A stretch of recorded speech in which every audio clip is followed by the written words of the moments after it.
In Melbourne, the VFL Grand Final, as usual, was one of the great sporting highlights of the year.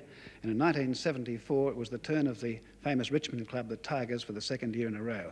And we have a great player whose title or ranking in Australian rules will be the equal of Arthur Beetson in rugby league. And here he is, Kevin Sheedy.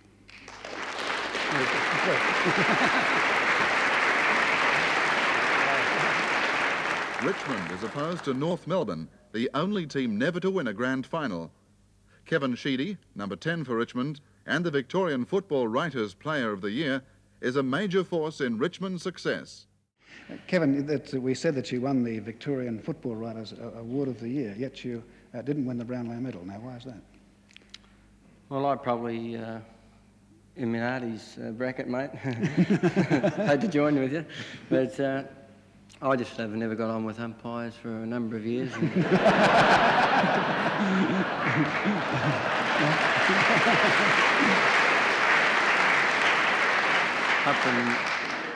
Up until this year, I'm working full-time with the club, and now that I'm promotions officer at Richmond, I have got to get to know everybody better, so I just talk to them and become friends with them now. So what happens? You don't get on with the umpires, you have to promote the game. That's your job. Well, Australian rules football in Melbourne, it's a great game, but you can never please the people every week. Mm-hmm.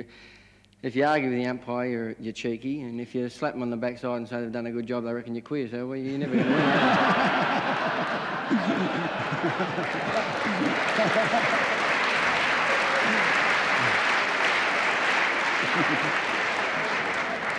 But obviously, Kevin, you play the game to win. Well, that's the way my coaches taught me, and I believe that I have become a footballer because of the way I've trained under Tommy Hafey. Mm-hmm. And he's a man that has dedicated his life to football, and I've learnt a lot in attitude and training and in football off that man himself, and I pay a big tribute to him. Mm-hmm. Well, obviously, to win an award from all the football writers, you must be a fine player.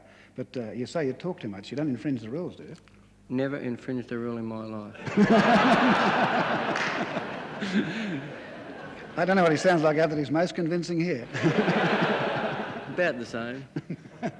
But what does a promotions officer do?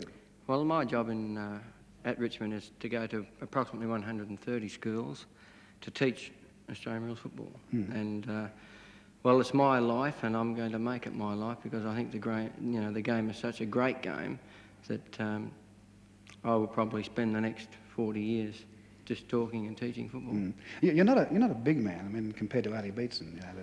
You know, No, I've been on a diet lately, Artie. My coach knocks on my front door every week. How much off-season training do you do? I train 3 nights a week and 1 day on the weekend generally. Mm. That's off-season.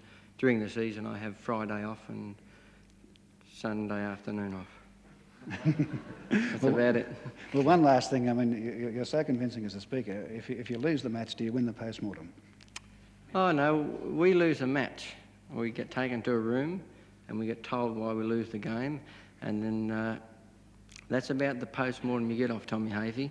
And then he just rectifies you for the next week and takes you down. You watch the mistakes like Jenny say in her swimming actions, and you watch where you're losing in concentration, or if you're losing in confidence, or if you're not fit enough, he'll pick it out and show you every mistake you make. Mm. And last thing, the Tigers in 75. We've got a chance. Have you? Yeah.